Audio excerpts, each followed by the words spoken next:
आता माझे भावा अंतराय नको देवा, आले भागात करतो तुझे नाम उच्चारितो, दृढ माझे मन येथे राखावे बांधून, आले भागात करतो तुझे नाम उच्चारितो, तुका मने वाटे नका फुटो देऊ फाटे, आले भागात करतो तुझे नाम उच्चारितो, पांडुरंगा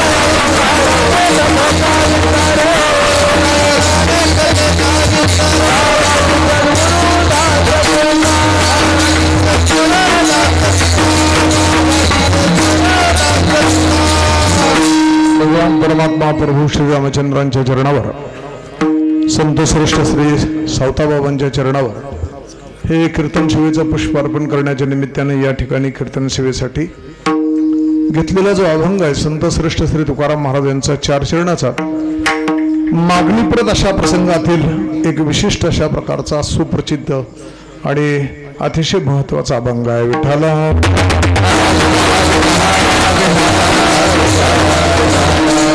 या अभंगाच्याद्वारे संत श्रेष्ठ श्री तुकाराम महाराज भगवान परमात्मा प्रभू श्री पांडुरंगाच्या समोर उभा राहतात. भगवंताला एक विनंती करतायत, मागणी करतायत.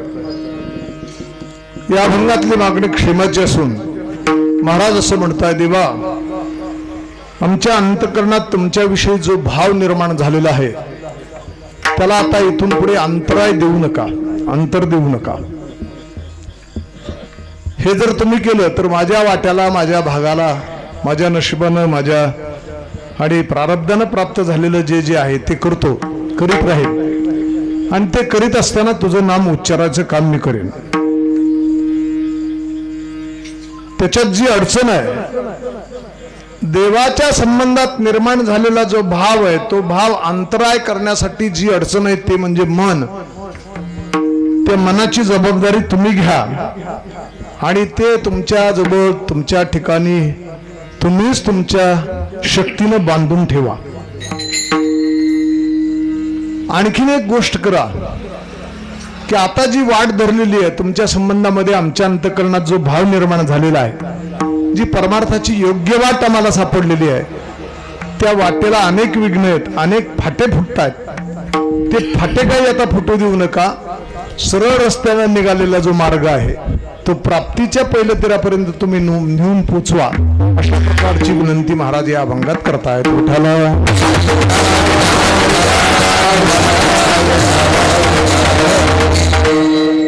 आजचा आपला प्रतिवर्षाप्रमाणे आजचं यंदाचं वर्ष 34 नाही का आलंय. जवळजवळ आपण परत 12-36 म्हणजे जवळजवळ 3 तप आहेत. मोठ्या कष्टानं हा चाललेला आणि आपल्या सगळ्यांच्या निष्ठेनं टिकलेला हे 34 वर्षाचं वर्ष आहे. आजचा हा जागराचा दिवस आहे. गेली 5-6 दिवस आपण जी सेवा भगवंताची केली, बाबांची केलेली आहे. आजच्या या दिवशीचं हे उत्तर रात्रीचं शेवटचं कीर्तन. आता उद्या काल्याचं कीर्तन आहे. बरेच माणसं असं ठरवतात की जाऊ उद्या कीर्तनाला, जाऊ उद्या कीर्तनाला. असं करून करून जर एखाद्यानं उद्या ठरवलं की उद्या रात्री जाऊ कीर्तनाला, आता उद्या नाही कीर्तन, नाही का. हे परमार्थीची वाट फार तशी अवघड आहे, दुर्लभ आहे. लक्षात ठेवा, सगळ्यांनाच प्राप्त होते असं नाही. या अभंगात क्षेमाची मागणी आहे. क्षेम होण्यासाठी अगोदर योग यावा लागतो, परमार्थाचा योग आहे. परमार्थ नावाची साधना अप्राप्य गोष्ट आहे, ती काही सगळ्यांनाच प्राप्त होणारी नाही. म्हणून बऱ्याच फाटे आहेत, बरेच त्रास आहे, बरेच अंतर आहेत. ह्याच्यात सगळे सोडत सोडत परमार्थाला लागणारा जो आहे तो खऱ्या अर्थानं साधक आहे. बऱ्याच वेळेला माणसाला निमित्तच लागतं. निघालो होतो कीर्तनाला, पण काय पाऊसच सुरू झाला ना, नाहीतरी आपल्याला उत्साह जास्त होताच नाही का. काही काही माणसं असं म्हणतात करायचं कीर्तनाला यायचं होतं बरं का, पण वेळ लवकर जेवलो 8 वाजता, थोडासा लवंडलून उठलो तर 4च वाजले होते पहाटेचं. मला सांगा हरकत नाही. विठ्ठला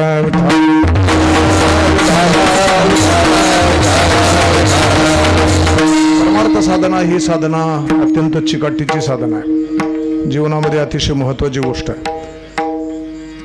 साधनेमध्ये तडजोड चालत नाही, जसं होईल तसं चालत नाही दादा, त्याला खूप कष्ट घ्यावं लागतात. परमार्थ हा लेकराची गोष्ट नाही, परमार्थाशिवाय मजा नाही, परमार्थाशिवाय जीवन नाही.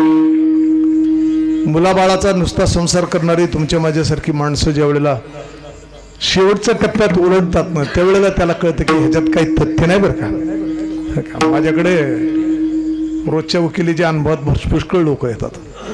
70 वर्षाचं एक म्हातारीची जोड होते आणि कोर्टाच्या दारातच त्या दोघांची भांडणं झाली.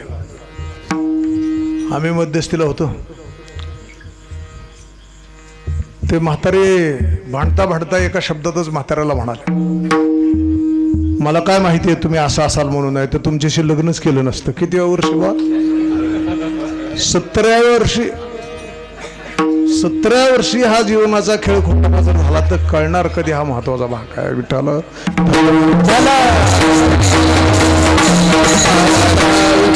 अवघड आहे गोष्ट. परमार्थ नावाची साधना असली तर जगण्यात मजा आहे,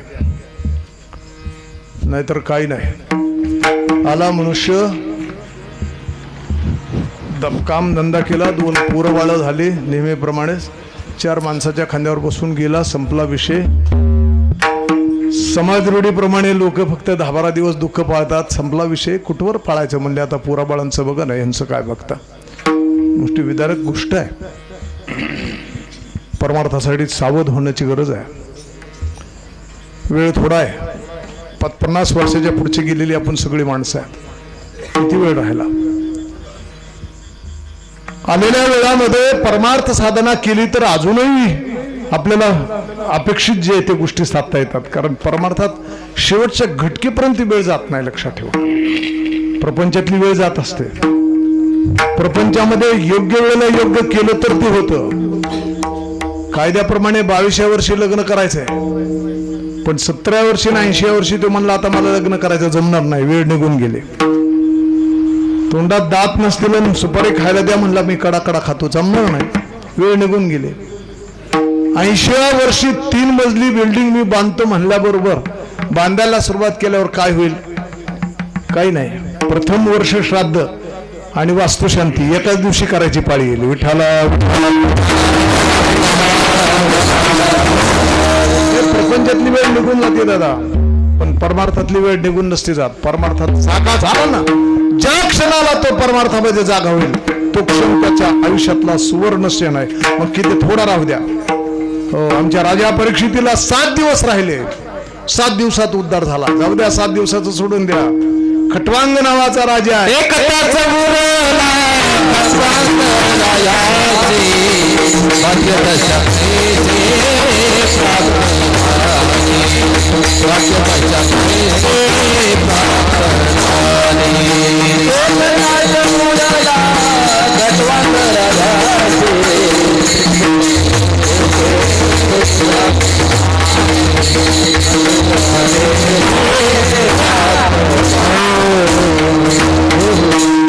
किती उरला? फक्त 1 तासानं मरायचं होतं, लक्षात ठेवा. किती तासाने? 1 तासानं. 1 तासात सावध झाला, उद्धार होऊन गेला. वेळ काही लागत नाही उद्धार व्हायला. म्हणून तर साधू संतांनी आपल्याला प्रत्येक क्षणाला महत्व देऊन सांगितलं, बाबा एखादा जरी क्षण सापडला ना, 1 क्षण जरी सापडला परमार्थातला, महत्वाची गोष्ट आहे. म्हणून क्षणाबद्दलचे अभंग खूप आहेत. आपल्याला फार वेळ देवळात थांबायला सांगितलं नाही. बघा तुम्ही, आपण दररोज हरिपाठ म्हणणारी माणसं आहेत, किती वेळ थांबायला सांगितले? देवाची द्वारी किती क्षणभर जरी उभा राहिला. आता मला सांगा, 24 तास देवळात असणारे लोक नाही आहेत का? मला सांगा बरं. मग क्षण म्हणजे नेमकं काय आहे? ज्या वेळेला सावध होऊ परमार्थ नावाची साधना आपल्याला करायची, हे लक्षात ठेवा. आणि त्याला खऱ्या अर्थानं जीवन असं म्हणतात. हे 7 दिवस आपण हे सगळं इथे याच्यासाठी केले, दरवर्षी का होईना आपण हे सगळं साजरं करतो. योग्य वेळ आली आता देवाच्या पुढे उभा राहा. तुडकी मुडकी काय का होईना सेवा केलेली आहे, त्याला म्हणायची वेळ आली, देवा आता आम्हाला काहीतरी द्यायला पाहिजे बरं का. कारण मागायची सुद्धा योग्य वेळ यावं लागते. घरात समजा वातावरण चांगलं नव्हतं, मुगरी पाहिजे होती आणि त्याच मुगरीने मारामारी चालली होती घरात, आणि शेजारी मुगरी मागायला आला. तुम्हाला मुगरी देता का, त्याला एखादा फटकाच बसल, दुसरं काय होणार नाही. का बरं, वेळ योग्य पाहिजे ना. आता योग्य वेळ आयुष्यातली परमार्थ केला, साधना केली, देवाच्या पुढे उभं राहिला आणि देवाला मागायचंय. मागाव तर लागलंच दादा. तुम्ही मी तर मागतोच, कुणाच्या पुढे हात पसरतो. जीवन आपलं अल्प आहे. अल्प जीवनामध्ये आपण पूर्ण नाही आहेत. अपूर्ण जीवनात कुणाला तरी जीवन पूर्ण होण्यासाठी आपल्याला मागावंच लागतं. जाऊ दे, आपलं जगदानी परमात्मा, विश्वाचा चालक मालक एवढा जरी असला तरी त्याला सुद्धा हात पसरावं लागतात, त्याला सुद्धा मागावं लागतं तुमच्या माझ्या पुढे. वारकरी गेले रे गेले की त्याच्या डोळ्यात पाणी येतं देवाच्या, आणि देव तुमच्या माझ्यासारख्या वारकऱ्याच्या पुढे हात जोडून मागायला लागतो. आषाढी कार्तिकी विसरू नका.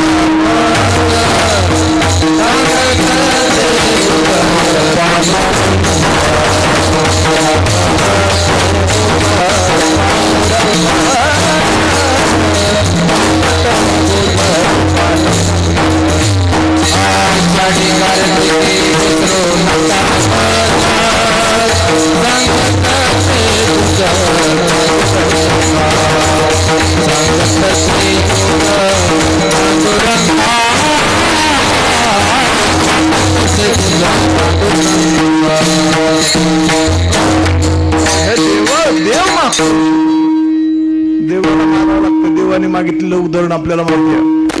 भगवान परमात्मा सुद्धा भिकारी होऊन मागायला गेला, बळीच्या दारात गेला आणि त्यानं बोटूचं रूप घेतलं आणि त्यानं सांगितलं मला द्या. आपल्याला कथा सांगायला वेळ नाही, पुढे फक्त नेतो विषय ऐका. ज्या वेळेला त्याला पाताळात घातला त्यावेळेला एवढे दुःख होऊन सुद्धा त्याची बळीची जी आई आहे ती मोठे मोठ्याने हसायला लागले देवाच्या पुढे. तिनं हसताना बघितल्याबरोबर तिला विचारलं देवाने, अरे का हसते एवढं? जर बळीला तिथे पाताळात नेऊन बसवलंय, तिरपात भूमी मागितली, त्याच्या डोक्यावर पाय ठेवलेला आहे, तो हसते का? ती म्हणले मी हसते, याचा अर्थ असा की मला एवढा मोठा आनंद झालाय, एवढा मोठा आनंद झालाय की जगदानी परमात्मा, विश्वाचा चालक मालक, त्याला सुद्धा माझ्या मुलापुढे हात पसरावे लागले. एवढा मोठा मुलगा या उदरातनं जन्माला आला, त्याचा मला अभिमान आहे. कारण देवाला सुद्धा कधी कधी मागावं लागतं. विठ्ठला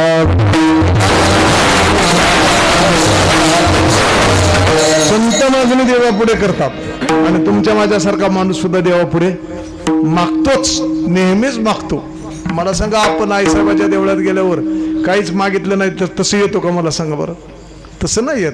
हजार मागण्या असतात, पण तात्कालिक मागणी काहीतरी महत्वाची असते. एखाद्याचं दुखणं असतं, एखाद्याचं काहीतरी असतं, एखाद्याचं काहीतरी काम व्हावं लागतं. नाहीच कसलं तरी, काहीच जर डोक्यात नसलं तरी आईसाहेबाला हात जोडून मोठ्याने म्हणायचं, बा जे आईसाहेबाला आवाज जाईल असा, आईसाहेब सुखाचं ठेवा, नाही का? मोठ्याने एवढं म्हणून तरी माणूस येतो, त्याच्याशिवाय बाहेर येतच नाही. बऱ्याच वेळेला आपली भक्ती काय, आपण मागतो काय, ही सगळं बघितलं जात नाही, त्याचं गणित लावलं जात नाही. आमच्याकडे एक व्यक्ती होती, ती नाव सांगत नाही.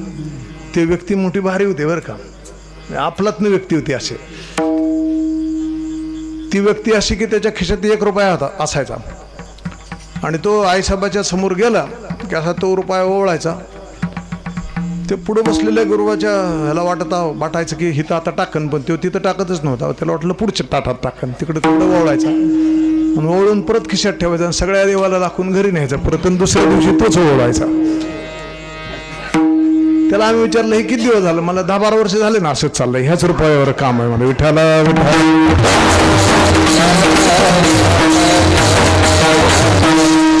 ही असली गमतीची भक्ती बघा. मला सांगा कसं काय जमायचं आणि कसं काय, पण म्हणून आपण सारखंच मागणार.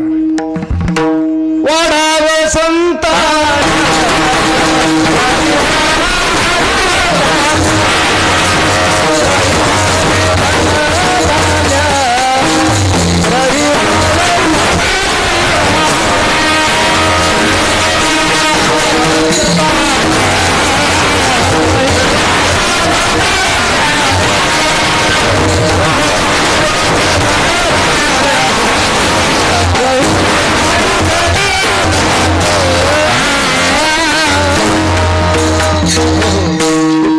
केल्याशिवाय जागराचं कीर्तन होत नाही.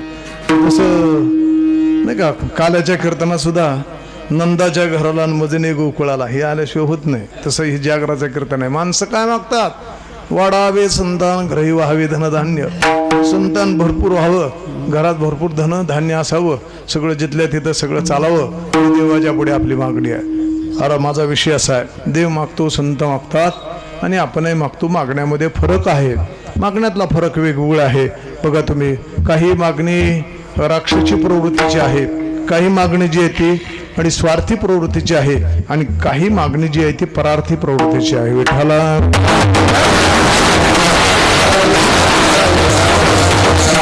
निकृष्ट दर्जाची माणसं जी आहेत ना, ती राक्षसी प्रवृत्तीची देवापुढे मागणी करतात. ती प्रवृत्ती अशी आहे. ती प्रवृत्ती कशी असते? ती प्रवृत्ती विचित्र आहे. म्हणून काही समाजातल्या प्रवृत्तीचा विचार करताना शास्त्र विचार करतं. शास्त्र असं म्हणतं की काही माणसं अल्पसंतोषी आहेत बरं का, काही बहुसंतोषी आहेत आणि काही विघ्न संतोषी आहेत. अल्पसंतोषीला थोडं दिलं तरी भागतं, बा बस पुष्कळ मिळालं बरं का, आता नको काही नाही. बहुसंतोषी म्हणजे किती दिलं तरी त्याला वाटतं अजून पाहिजेच, अजून पाहिजेच. आणि विघ्न संतोषी त्याला दिलं तरी ती भागत नाही. दुसऱ्याचं वाटवं झाल्याशिवाय याचं समाधान होत नाही. याला विघ्न संतोष असं म्हणतात. विठ्ठला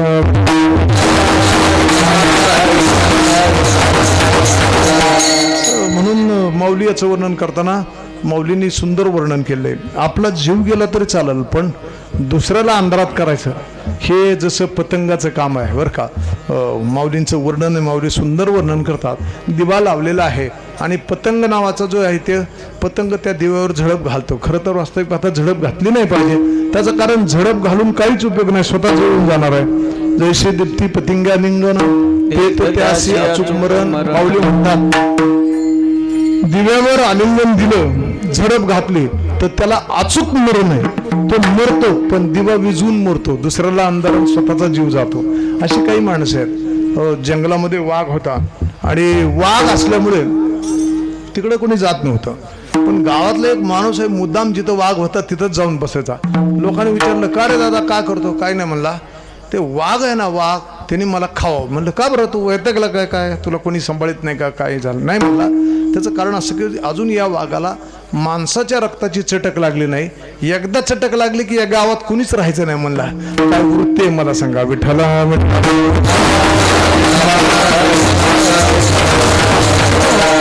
दुसऱ्याचं कल्याण होऊच नाही.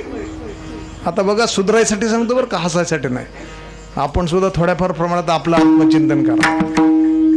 खरा मित्र कोण आहे जगातला? दुसऱ्याच्या आनंदानं आनंदून जाईन ना. हा, तुम्हाला आनंद झाला ना की मला आनंद झाला की खरा तुमची माझे आणि शुद्ध सात्विक संबंध आहेत असे समजावं. पण बऱ्याच वेळाला असं होतं की तुमचं चांगलं झालं की मला कसं तरी होतो, माझा प्रॉब्लेम होतो. हो, काय झालं, पोटात दुखतंय? म्हणलं हा ना. काय खाल्लं का, खाण्यात आलं का? डॉक्टरने विचारलं. ह्या अंगावून त्या अंगावून बरंच तपासलं. डॉक्टरला काही दोष सापडणारच भाऊ, पोटात काहीच निघत नाही. काय झालं? खाल्ल्यात काही नाही. बरं म्हणले पाण्यात बदल? काही नाही म्हणले, तेच पाणी आहे, फिल्टरचंच पाणी. आता कोणी बिगर फिल्टरचं येत नाही का? म्हणलं मग पोटात दुखायचं काय कारण आहे? म्हणलं सांगू का डॉक्टर कारण आहे? मला शेजाऱ्याने रंगीत टीव्ही आणलाय मोठा काल. मग आपल्या पोटात दुखून कसं भागेल मला सांगा बरं, नाही का? खूप खूप वृत्ती आपल्यामध्ये आणि परमार्थ हे बदलायसाठी आहे. मी विनोद म्हणून आपल्या पुढे ह्या गोष्टी सांगत नाही. आपल्या सुद्धा सुप्तरीतीने अशा गोष्टी आहेत की दुसऱ्याच्या आनंदाने आपण का बरं आनंदून जात नाही मला सांगा ना. ही वृत्ती महत्त्वाची आहे. अतिशय अंतःकरणाची अशी विस्तीर्ण दृष्टिकोन असावा की त्याने दुसऱ्याच्या आनंदाने आनंदून जावं, दुसऱ्याच्या आनंदाने आपलं दुःख होऊ नये बरं का. बऱ्याच वेळेला अशी गोष्ट आहे. म्हणून अशी विघ्नसंतोषी माणसं आहेत, त्यांची मागणी देवापुढे स्वतःसाठी काहीच नसते, दुसऱ्याचं काहीतरी व्हावं, अकल्याण व्हावं. मग देवसुद्धा त्याला त्याच पात्रतेत ठेवतो नाही का. दुसरा एक आहे की तो स्वतःच्या स्वार्थी बुद्धीनं सारखं मागत राहतो. आणि तिसरे जो वर्ग आहे तो स्वार्थ नसतो, परार्थ आहे. लोकांच्या कल्याणासाठी जे मागतात त्याला संत महात्मा म्हणतात. माऊलींनी निवृत्तीनाथ महाराजांच्या पुढे हात जोडले आणि लोकांच्या कल्याणाचा विषय सांगितला.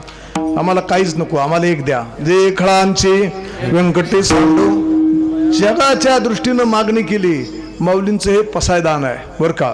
नामदेव महाराजांचं पसायदान आहे, अकल्पायुष्य व्हावे तया कुळा माझी या सकळा हरीच्या दासा. आणि तुकाराम महाराजांचं पसायदान हे अभंग 125 आहेत ते पसायदानमध्ये आहेत की हे चिदान देगा देवा यापासून ते 125 अभंग आहेत ते पसायदान आहेत. ते सगळे जगासाठी मागितलेल्या गोष्टी. ह्या सगळ्या जगासाठी मागितलेल्या गोष्टी आहेत. संत महात्मा जगासाठी मागतो, स्वतःसाठी काहीच मागत नाही. वास्तविक पाहता नियम होते की देवाच्या पुढे काहीच मागायचं नाही, हा नियम केला संत महात्म्याने. आणि खरं तुम्हाला सांगू का, म्हणजे खरं जर त्याला परमार्थ करायचा त्याने देवाच्या पुढे जाऊन कधीच काही मागू नका बरं का. विठ्ठला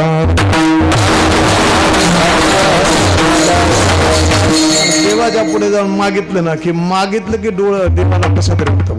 बघा तुम्ही, मागणारा माणूस आपल्याला तरी आवडतो का सांगा बरं. सारखा मागणारा माणूस जर समोरून दिसला तर आपण वाट वाकडी करतो, तिकडून जातो. नको हे काहीतरी प्रॉब्लेम करीन, चला मागन काहीतरी, नाही का, आपल्याला आवडत नाही. व्यवहारात हे जसं आहे तसं देवाच्या दरबारात सुद्धा जायचं ना मागायचंच नाही बा, नुसती सेवा करायची, हात जोडून उभा राहायचा. मला एक सांगा, तुम्हाला जे पाहिजे ना ते त्याला कळत नाही का बा, का कळत नाही? मग कळत नसलं तर देव कशाचा मला सांगा.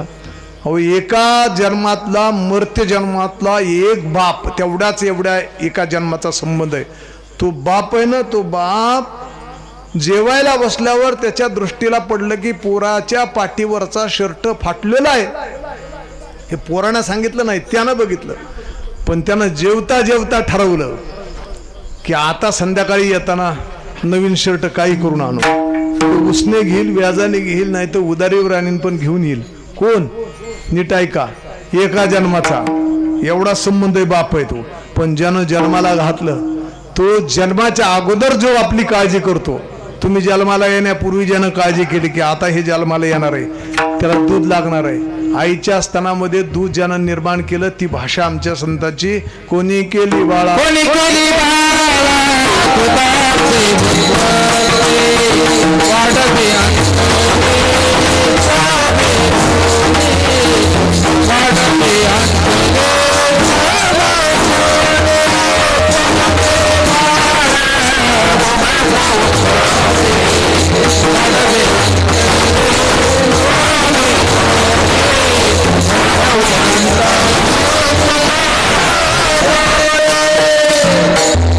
प्रश्न विचारला तुम्हाला, कुणी केली बाळा दुधाची उत्पत्ती? त्या बाळाला दुधाची उत्पत्ती कुणी केली जन्माच्या अगोदर? अरे त्याला काळजी नाही दादा, तुम्ही जन्माला यायच्या अगोदर रडणार, ते भोकाड पसरणार, भूक लागणार आहे, त्याला बोलता येत नाही, चालता येत नाही, सांगता येत नाही. मग आता त्याचं पोट कसं भरायचं याची काळजी त्याला. आमच्या कबीर महाराजांनी सांगितलं, दादा कशाला काळजी करतो, जन्माच्या अगोदर दूध दिलं. जबदंत नाही ते तब दूध दिया, ज्यावेळेला दात नव्हते त्यावेळेला दूध दिलं ना. आता दात वेद सगळं देऊन तुला खायला देणार नाही का, तुला सांभाळणार नाही का? हो, तुम्ही काळजी करायची गरज नाही, फक्त मागू नका दादा. देवाच्या पुढे उभा राहायचं जाऊन, आणि तुम्हाला जे जे पाहिजे ना ते ते त्याला कळतं. बघा, म्हणून हा आदर्श जर तुम्हाला घ्यायचा असला तर आपल्याला कथाईची सुदामजी महाराजांची, त्याच्यातनं आदर्श घ्या. ते सुदामाने शेवटच्या क्षणापर्यंत कृष्णाकडे काहीच मागितलं नाही. बायकोनं पाठवलं, सगळा दृष्टांत विस्तारानं सांगत नाही, मला प्रस्तावना संपवायची. बायकोनं सांगितलं, जा, कृष्ण तुमचा मित्र आहे, एवढा मोठा राजा आहे, द्वारकेचा राजा आहे, नुसत्याच गप्पा सांगता दररोज, एवढा श्रीमंत आहे, एवढा आपली पोरं तटा तटा उपाशी मरतात आणि आपल्याजवळ काही नाही, तुम्ही नुसतं जरी गेलं ना तरी जमल म्हणले. तो म्हणतो मी नुसतं जाईन पण मागणार काहीच नाही बा, मागणार नाही बरं का. बघ, ते म्हणजे नका मागू. बायको हुशार होते, नाही मागितलं तरी चालेल, कारण देवाला मागावं लागतंच असं नाही बरं का, लक्षात ठेवा. त्याच्या पुढे उभं राहावं लागतं. फक्त देवाच्या सन्मुख जा. आपण देवाच्या सन्मुख गेलोच नाही अजून. आपली पाठ आहे देवाकडं, संसाराकडं तोंड आहे, प्रपंचाकडे. थोडं तोंड फिरवायचं आपल्याला, इकडं तोंड करा तिकडं थोडी पाठ करा, बघा सगळं मिळतं आपोआप, तिकडं सगळं होऊन जातंय, काही करायची गरज नाही. तिनं सांगितलं, जा, अजिबात मागू नका बरं का, मागायचं नाही, तुमच्या नियमात बात नका करू. ते म्हणला, मी जाईन. फक्त पटकुरं नेसलेलं आहे, हातात वाकडे तिकडे काठी आहे, दाढी वाढलेली आहे, ऊन पावसाचा वाऱ्याचा सामना केल्यामुळे काळा कबीन असलेलं शरीर एकदम असं भिकाऱ्यासारखं झालं. तो दरबारात गेला, द्वारपाळाने अडवलं, म्हणले, अरे कुठं चाललं दादा? तिकडे बस भिकाऱ्याच्या रंगाला जाऊन. इथे कुठे म्हणले राजवाड्यात चाललं. म्हणले, काय नाही, राजवाड्यात मी चाललो याच्यासाठी की कृष्ण माझा मित्र आहे. की द्वारपाळात 2-4 जण होती, ते मोठ्याने हसायला लागले त्याच्याकडे कर बघून. अरे कृष्ण तुझा मित्र असतं का बघा ना. बरं, असा भिकाऱ्यासारखा दिसणारा माणूस एखाद्या राजाला आणि श्रीमंताला मित्र म्हणायला लागला, तुम्हाला मला तरी पटतंय का मला सांगा बरं, आपण काय करणार आहे? हे जा बाजूला, कृष्ण मित्र आहे दादा माझा. एक हुशार होता माणूस, कुणीतरी चांगला असतं बरं का, 10 जरी वाईट असले ना तरी एखादा माणूस त्याच्यात चांगला निघतो. तू त्याच्याकडे बघायला लागला आणि बघितल्यावर त्यानं बरोबर टिपलं, त्याने बरोबर लक्षात घेतलं की ज्या ज्या वेळेला कृष्ण नावाचा उच्चार त्याच्या मुखातनं होतो ना त्या वेळेला त्याच्या डोळ्याला धाराच लागतात. बा कृष्ण उच्चार आला, अरे हे वेगळं आहे रे बरं का काहीतरी. हे तर शरीर जाऊ द्या काळं कभिन्न असलेलं, अंगाला पटकुरं असलं तरी चालेल, हो दाढी वाढलेली असली तरी चालेल, भिकाऱ्यासारखा दिसतो तरी चालेल, पण याला कृष्ण उच्चारल्याबद्दल याच्या आंतरिक भावना पळून येतात. हो आणि त्याच्या डोळ्यातनं अश्रू निर्माण होतात. तो जवळ गेला आणि त्याच्या पाठीवर हात फिरवला द्वारपालाने, सांगितलं दादा तुमची भावना मी ओळखतो, पण कृष्णाच्याकडे काय काय काम बरं, मी सांगतो तुमचा निरोप. काही नाही म्हणजे फक्त एवढं सांगा, तुमचा मित्र सुदाम आला म्हणजे. द्वारपाल गेला पळत. कृष्ण ज्या अवस्थेत होते त्या अवस्थेमध्ये ज्यावेळेला निरोप पाठवला की तुमचा कुणीतरी एक सुदाम नावाचा मित्र दारात आलेला आहे.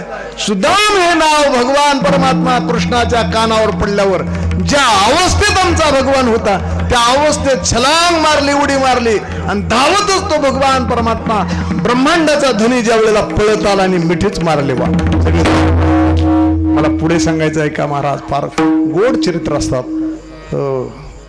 पाद्यपूजा केली, विषय लांबवत नाही, पाद्यपूजा केली महाराज आणि रोज त्याला पंचपक्वानाचं जेवण घालायचं.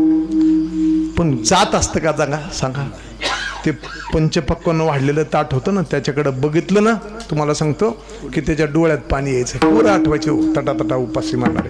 आपली पण ती स्थिती आहे महाराज, पोरांना उपाशी ठेवून बाप नाही ना जेवणार. मग त्याच्या डोळ्यात पाणी आलं ना, ते अन्न पाहिल्यावर तो असा बाजूला मुडकं करायचं आणि पंचानं पुसायचं. कृष्ण म्हणायचा, अरे सगळं कळतं मला दादा, या जगात एकही गोष्ट अशी नाही की ती माझ्यापासून लपवली जाईल, पण तू माग ना काहीतरी, माग ना. ऐका, तो म्हणतो प्राण गेला तरी चालेल पण मी मागणार नाही, आणि कृष्ण म्हणतो तू मागितल्याशिवाय मी तुला काहीच देणार नाही. विठ्ठला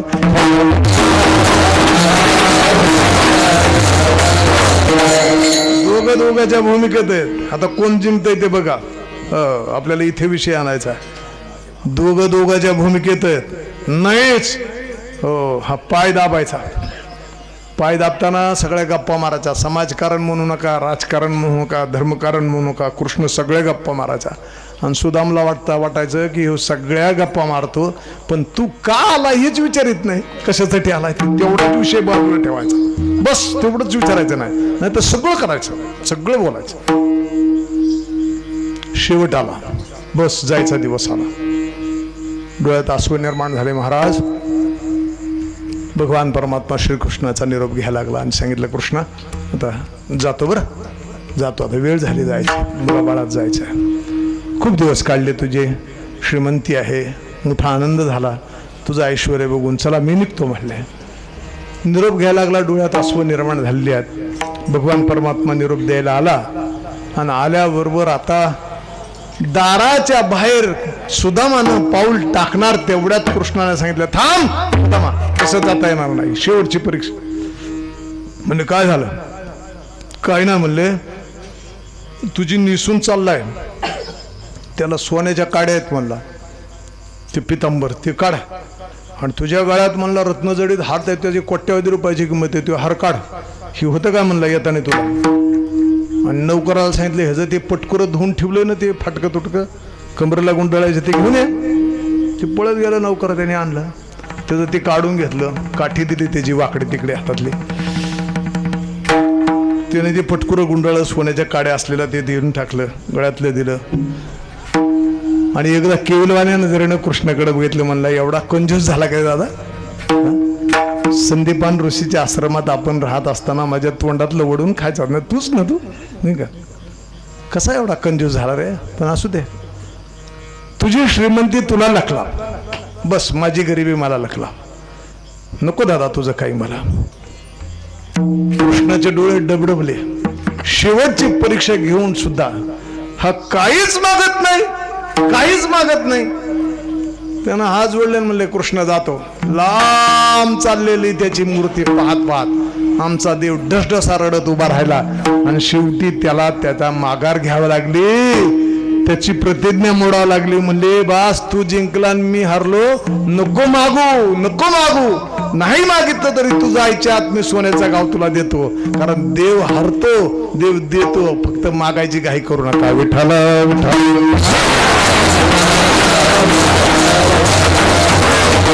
संत श्रेष्ठ श्री तुकाराम महाराजांच्या मुखाकडे देव बघायला लागला. मागण्याची आस पाहि मुखाकडे, चिंतल्या रोकडे मनोरथा. आणि मग मागा मागा मागा म्हणल्यावर आमच्या संत श्रेष्ठ श्री तुकाराम महाराजांना वाटलं की चला ह्याच्यासाठी एखादी गोष्ट मागावी आणि ती जगाला उपदेश व्हावा म्हणून मागावी. म्हणून आता देवा आम्हाला जे मागायचंय ते आता परमार्थाला लावा म्हणून मागायचं नाही, कारण ही अवस्था थोडीशी वेगळी आहे. या अभंगातली अवस्था योगाची नाही, या अभंगातली अवस्था क्षेमाची आहे. योग कशाला म्हणतात? अप्राप्य गोष्ट आहे, न मिळणारी गोष्ट प्राप्त झाली की त्याला योग म्हणतात. आणि क्षेम कशाला म्हणतात? की मिळालेली वस्तूचं संरक्षण होणं याला क्षेम म्हणतात बरं का. म्हणून ही मागणी जी आहे ती देवाच्या पुढे उभा राहिले. भगवान आतापर्यंत पिढ्या परमार्थ केलाय, परमार्थात आम्ही लागलेलो आहे, आता लावा असं म्हणायची कारण नाही.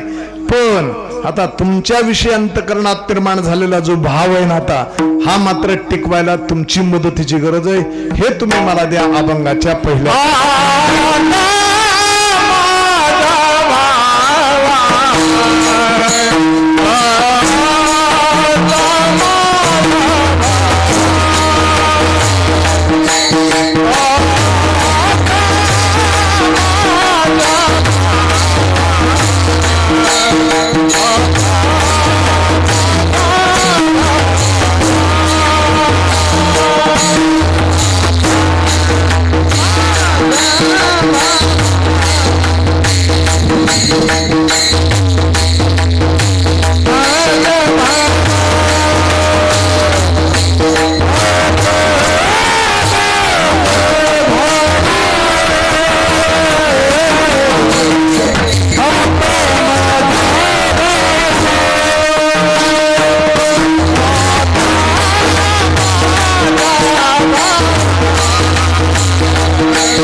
अभंगाचं पहिलं चरण आपल्या पुढे चिंतनाला ठेवलेलं आहे. महाराज पहिल्या चरणात असं म्हणतात, आता माझे भावा अंतराय नको देवा.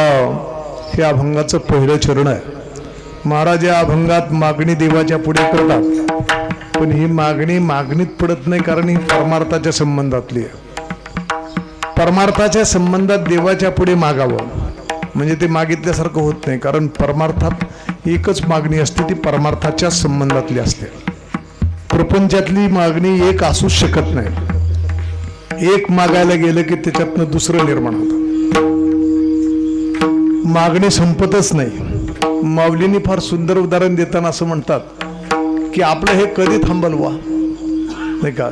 एखाद्या माणसाला पैशाचा हव्यास जर असला तर किती पैसा मिळाल्यावर तो बास म्हणणार आहे, बस बस. आता माऊलींनी फार सुंदर शब्द वापरलाय, इंधने निमाला अग्निकाई. अग्नी जळतोय मोठ्यानं आणि तिथं लाकडं खूप एक ट्रकभर लोकांनी आणून टाकली की ह्याला आता कायम निमून टाकायचा, बंदच करून टाकायचा. भरपूर सरपण टाकून त्याची त्या ठिकाणी शांतच करायचं. सरपण टाकल्यावर अग्नी शांत होत नसतो, तो परत फुलत असतो. तसं मागण्या किती मागितल्या तरी त्या मागणीतनं दुसरी मागणी निर्माणच होते. प्रपंचातला विषय असा आहे, तो जे कधीच पूर्ण होत नाही. आणि म्हणून परमार्थातली एकदम योग्य अशा प्रकारची मागणी महाराज या अभंगात करीत असताना, मागण्यामध्ये दोन प्रकार आहेत. एकाला योगाची मागणी म्हणतात आणि दुसऱ्याला क्षेमाची मागणी म्हणतात. आता या अभंगात क्षेमाची मागणी आहे आणि योग वेगळा. योग कशाला म्हणतात की एखादी अप्राप्य गोष्ट आहे, दुर्मिळ गोष्ट आहे, न मिळणारी गोष्ट आहे, ते मिळाली की आपण त्याला माणसं योग म्हणतात. चांगला योग आला बरं, नाही का, चांगला योगायोग आहे. त्याचं कारण असं की न मिळणारी गोष्ट मिळाली, पण कदाचित न मिळणारी गोष्ट मिळते पण मिळालेली गोष्ट टिकतेच असं नाही, म्हणून त्याला क्षेम म्हणतात. की मिळालेली गोष्ट टिकावी म्हणजे त्याला क्षेम म्हणतात. म्हणून तर महाराजांनी एका अभंगात असं लिहिलंय की योगाविन कठीण क्षेम तो जाण. योगापेक्षा कठीण असणं तो क्षेम आहे. क्षेम म्हणजे टिकवणं, मिळणं सोपं आहे, वारकरी होणं सोपं आहे. चंद्रभागेत गेला आणि हजारो दिंड्या नाचायला लागलं की त्याला असं वाटतं की आपण पण माळकरी व्हावं, घालावं माळ. किंवा जा चांगलंच कीर्तन ऐकलं की त्याला वाटतं ह्याच्याशिवाय काय खरं नाही बरं का, घाला माळ, महाराज माळ घाला. पण ते 7-8, 10-15 दिवसांनी त्याला उगाच घोटाळा होतो.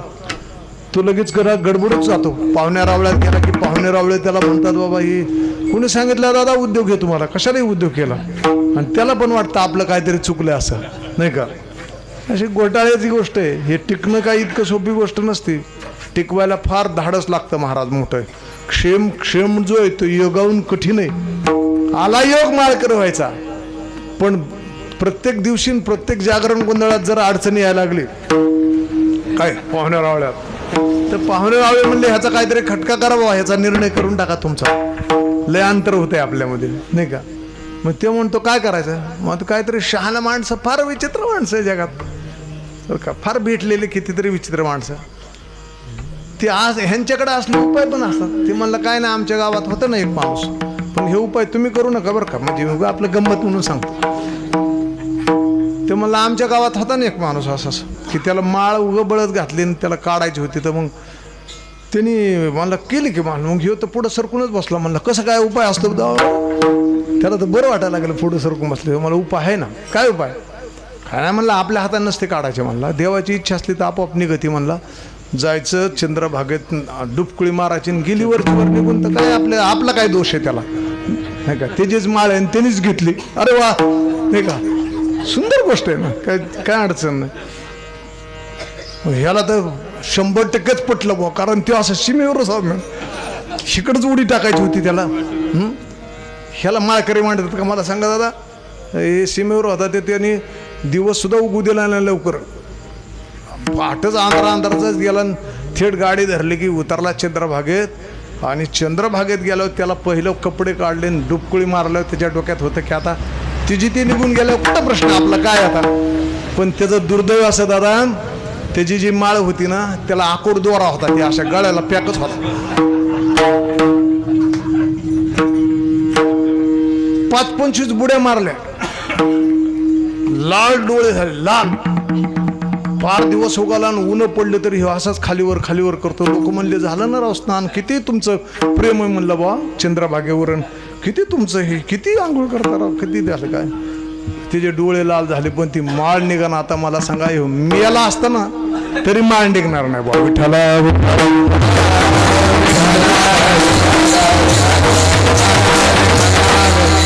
याला असलेला वारकरी म्हणतात का मला सांगा बरं. हे टिकत का असलेलं? असल्याला टिकणार नाही दादा, त्याला फार मोठं सामर्थ्य लागतं, टिकायला मोठे सामर्थ्य लागतं त्याला. मोठं त्या ठिकाणी अशा प्रकार नाही तर काय माणसं म्हणले बा तुम्ही लईच प्रेमाने वारी करता हो, दररोज वारीला, दर महिन्याला वारी जाता. अहो म्हणला कशाचं काय, म्हणला वडील वारले, वारायच्या वेळेला आम्ही बसलो होतो, ती वारकरी होते आणि त्यांचा प्राणच जायना. शेजारी बसलेला माणूस म्हणला करीन म्हणा वारी बाबा तुमचे. आणि मग बळच माझा हात दिला म्हणला दुसऱ्या माणसाने, बाबा करीन वारीन. मग तेव्हाच त्यात अडकलो, मी कशाची वारी करीत असतो का म्हणला. म्हणजे ह्याला वारकरी म्हणायचं का मला सांगा बरं. हे असली वारकरी टिकत असतात का? ही वारकऱ्यांची भूमिका आहे का मला सांगा. वारकऱ्यांची भूमिका अशी असते की त्याला क्षेम मिळणं सोपं आहे, टिकवणं अवघड आहे. ज्ञानेश्वर महाराजांनी आपण ज्ञानेश्वरीचं पारायण केलं, त्याच्यात एक नहुष नावाच्या राजाची कथा आली बरं का. नवशू स्वर्गाधिपती झाला, परी राहटी भांबावला, नाही का, तो भुजंग तो पावला, नेनसी काय. नहुष नावाचा राजा होता त्याला, आणि त्या ठिकाणी प्रारब्धामुळं त्याला गादी मिळाली स्वर्गाची, पण स्वर्गाची गादी मिळून सुद्धा त्याला टिकवता आली नाही. तो स्वर्गपत्नीच्या पाठीमागे उपभोग घेण्यासाठी धावायला लागला. ऋषीमुनीला पालखीला जुंपलं, वरून तो सपासप हाणायला लागला.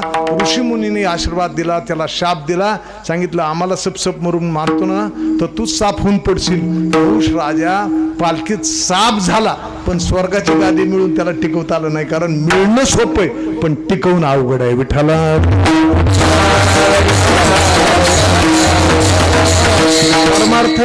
परमार्थाला लागणं सोपं आहे दादा, लगेच लागतंय माणूस, पण टिकणं एवढं सोपं नाही. टिकवायला त्याला सामर्थ्यच लागतं.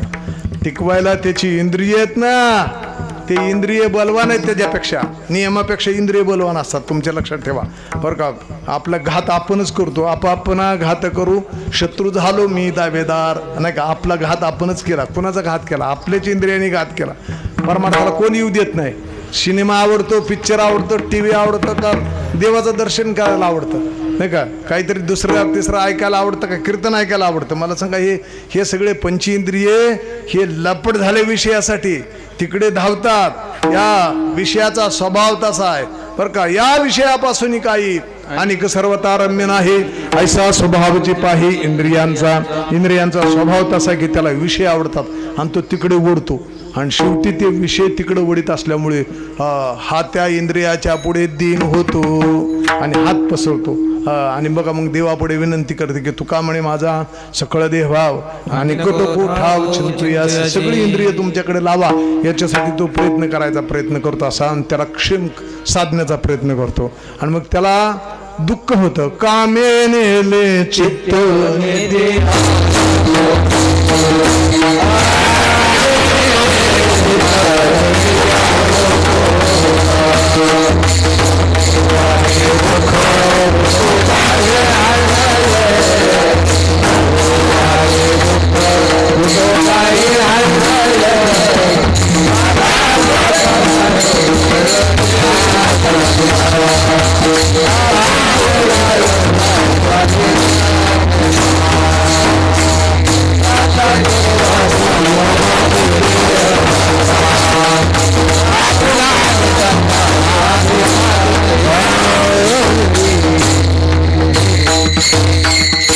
काकड्यातले अभंग आहेत नाही का. आता काकड्याला येत जावं म्हणलं 4-4:30 वाजता. आता दुपारच्या हरिपाठाची पंचायत 5 वाजताची म्हणलं काकड्या कधी उठणार माणसं मला सांगा. इंद्रिय बलवान ते क्षेम होऊ देत नाही. म्हणून हे सगळं आपल्या हातातली शक्ती नसल्यामुळे महाराजांनी इथे शब्द वापरलाय. आता ह्या शब्द मला 3 शब्दाचा विचार करून पुढे जायचं आहे का. आता, भाव आहे का आणि अंतराय, हे 3 शब्द पहिल्या चरणातले महत्वाचे आहेत. आता म्हणजे कधी, आता म्हणजे परमार्थाला लागलेलो आहे आणि तुमच्याबद्दलचा भाव अंतःकरणात निर्माण झालाय. आता ह्या स्टेजवर आलोय, आता इथपर्यंत आलोय. आता म्हणजे आतापर्यंत परमार्थ केला. आता म्हणजे आपली सुद्धा ही स्थिती, आतापर्यंत 7 दिवस परमार्थ केलाय, थोडा का होईना भाव अंतकरणात निर्माण झालाय, पण आता काला संपला की तो संपू देऊ नका आणि पुढच्या वर्षी पुन्हा सुरू करायचं नाही पहिल्यापासून. निदान आता म्हणजे आता ह्या जागराच्या दिवशी सुद्धा आता माझा भाव आता निर्माण झाला. आतापर्यंत परमार्थ केला, जन्मोजन्मी परमार्थ केला, आता वर्तमान काळ. म्हणून संतांच्या जीवनातलं वर्तमान काळातलं निदर्शित करणं आवश्यक का असतं? त्याचं कारण ते वर्तमान काळात त्यांना फलप्राप्ती झालेली असते. संतांनी भूतकाळात परमार्थ केलेला असतो आणि वर्तमान काळात त्यांना फलप्राप्ती झालेली असते. आपलं वर्तमान काळात परमार्थ करायचा आहे आणि भविष्य काळामध्ये फलप्राप्ती करायची.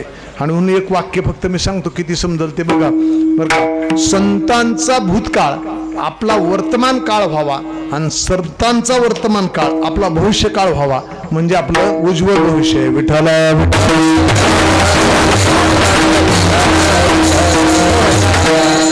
आता त्याचा काय विस्ताराने सांगत नाही. आता ह्या शब्दाचा महत्वाचा अर्थ असा की आत्ता म्हणजे आता भाव निर्माण झालाय आणि भाव निर्माण होतोच.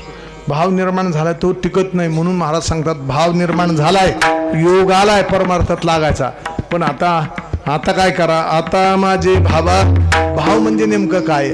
भाव या शब्दाचा अर्थ काय? भाव ह्या शब्दाचे बरं का व्याकरणाच्या कोशामध्ये 43 अर्थ दिलेले आहेत. म्हणजे त्या शब्दाला 43 अर्थ दिले आहेत. त्यातला महत्वाचा भक्तीतला अर्थ काय?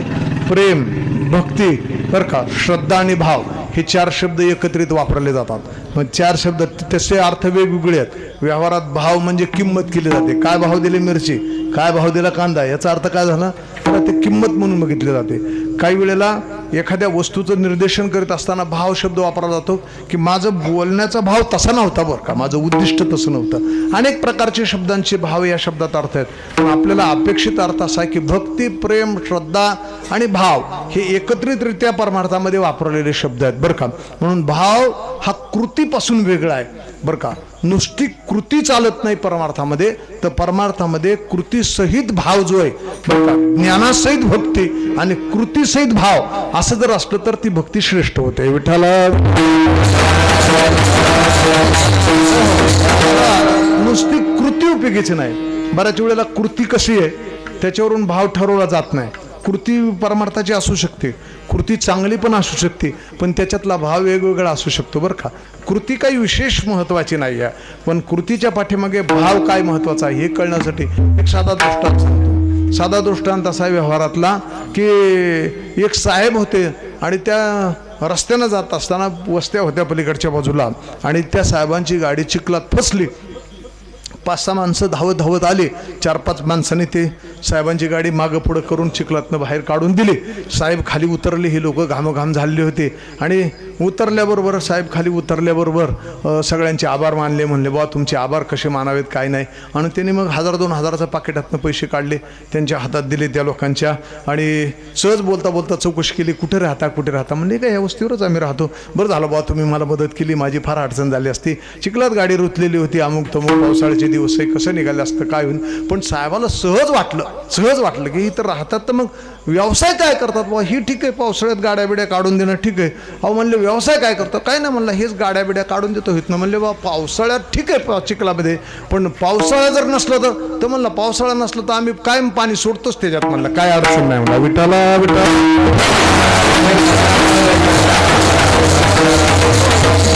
कृती चांगली आहे दादा, पण त्यातला हितून भाव काय?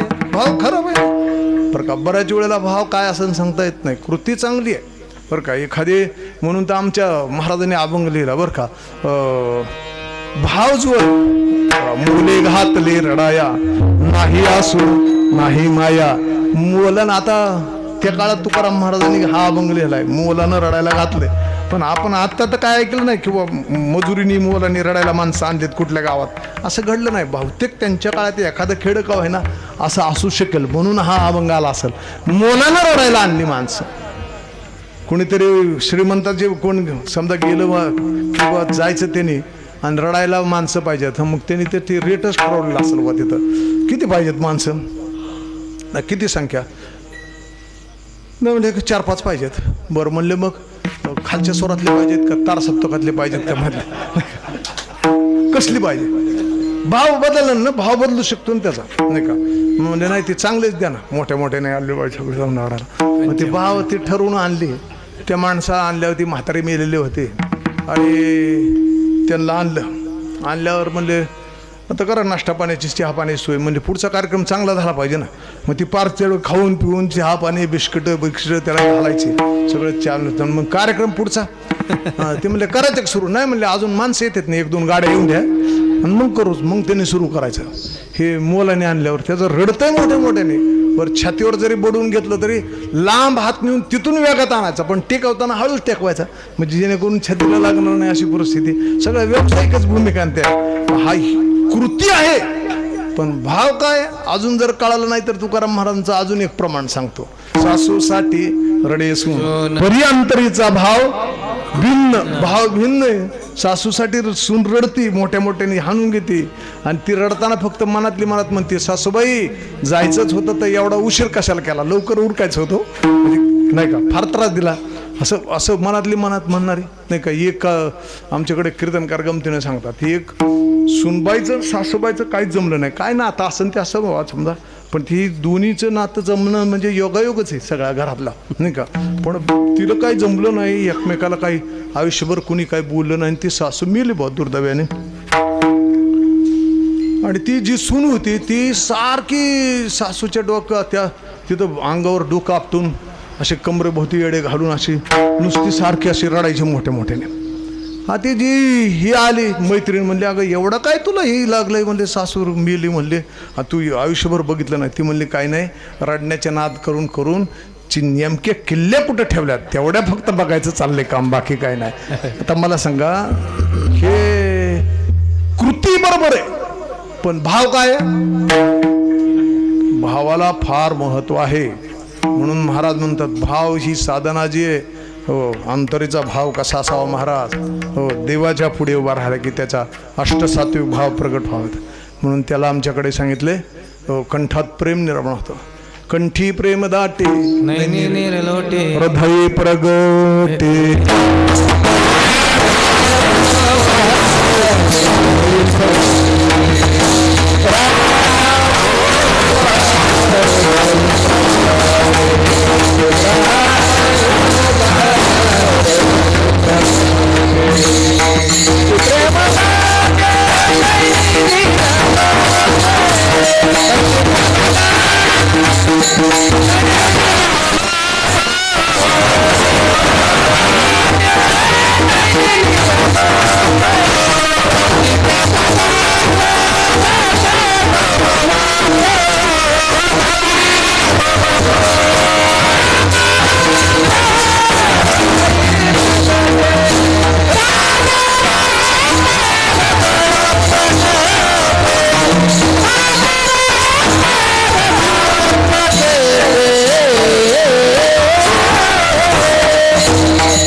अष्टसात्विक भाव जागृत व्हायला त्याच्या डोळ्यात पाणी येतं, त्याचा कंठ दाटून येतो दावा. देवाच्या मूर्तीसमोर उभा राहिलं की त्याला अनुसंधान जोडलं जातं आणि मग खऱ्या अर्थानं भाव त्याच्या अंतःकरणात निर्माण होतो. भाव तसा देव आहे. भावेन देव कलेन कांता. महाराज म्हणतात भावानं देव जिंकता येतो. हो भाव असल्याशिवाय देवाच्या समोर जाण्यात काय अर्थ नाही. श्रद्धांतकरणात असावी, भाव असावा. आपला भाव काय मला सांगा. भावाचाच अभाव आहे आपल्याकडे, भावच नाही. आपल्याला देवापुढे गेल्यावर असं वाटतं का आपली भावनाच अशी यावा. देव न चालणारा, न बोलणारा, न खाणारा, न पिणारा, नुसता जागच्या जागेवर बसवलेला, हालत नाही चालत नाही असं आपल्याला वाटतं नेहमी. आपल्या अंतःकरणात असं कधी भाव निर्माण झालाच नाही बा. गोंदवलेकर महाराजांच्या रामाच्या मूर्तीचा प्रसंग सांगितलेला आहे. श्री गोंदवलेकर महाराज रामाची पूजा करायचे रोज, आणि रामाची पूजा करताना अष्टसात्विक भाव जागृत व्हायचे. ते देव कधी त्यांना हसायचा, कधी त्या ठिकाणी अशा प्रकारचा नाराज असल्यासारखा व्हायचा. मग त्यांनी बोलायचं देवा आज का नाराज बरं, आज का काय झालं आज नाही का. एक प्रसंग सांगितलेला आहे, तो प्रसंग ऐका. प्रसंग असा होता की नैमिषारण्यामध्ये गोंदवलेकर महाराजांना जायचं असल्यामुळे बराच 5-6 महिन्याचा काळ जायचा होता. म्हणून सगळं बॅगा बांधल्या, तांगा आला, त्या बॅगा टाकल्या आणि महाराज आता निघाले 5-6 महिन्यासाठी. त्यावेळेला निघाल्यावर महाराज देवाच्या पाया पडले आणि निरोप घेऊन निघाले. रामाचा निरोप घेऊन निघाल्याबरोबर बाहेर पडले. बाहेर पडल्यावर तांग्यात बसले आणि तांगा सुरू झाल्यावर इकडे देवळात असणारा माणूस धावत धावत पळतच आला महाराजाकडे. महाराज थांबा, महाराज थांबा. म्हणले काय झालं? काय ना म्हणले, रामाच्या मूर्तीच्या डोळ्यातनं पाणी येते. देव रडायला लागला मोठ्या मोठ्यानं, डोळ्यातनं पाणी यायला लागलं. तांगा वळवला, तो आला परत. महाराज खाली उतरले, रामाच्या मूर्तीच्या जवळ गेले आणि त्यावेळेला समोर उभा राहिल्यावर त्या मूर्तीच्या डोळ्यातनं अशा टप्पा टप्पा टप्पा, आजही ती मूर्ती आहे लक्षात ठेवा, त्या मूर्तीच्या डोळ्यातनं आसू खाली पडत होते. महाराजाने शेला आपल्या अंगावरचा काढला, आपल्या हाताने ते रामाच्या मूर्तीच्या डोळ्यात आलेली आसू जी आहेत महाराज ती पुसली आणि पुसल्यावर सांगितलं, देवा मी चाललो म्हणून तुम्हाला रडायला येतं ना? नाही जात म्हणले, माझं कॅन्सल करतो. आणा रे म्हणले, सगळे सामान आणा. आणि ते सगळं सामान आत घेतलं. त्यावेळेला देवाच्या डोळ्यातनं येणारे जी आसू होती ती बंद झाली. याचं नाव आहे भाव. विठ्ठल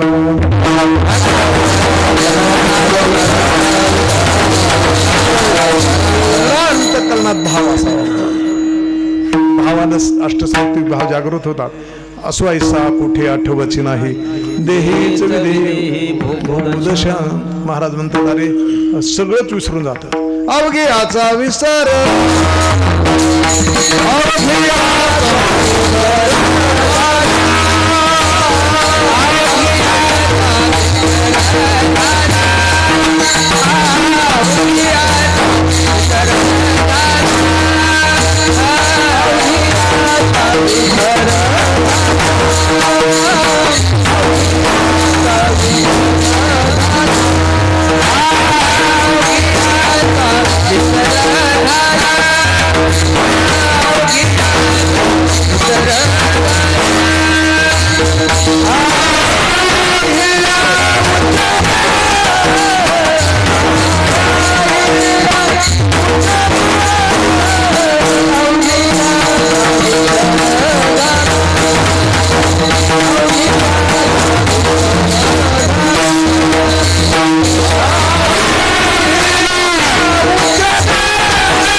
एका स्थितीला आल्याबरोबर भाव असा तादात्म्य निर्माण होतो.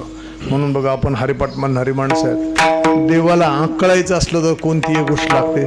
भाव बळे आकळे, नाही का?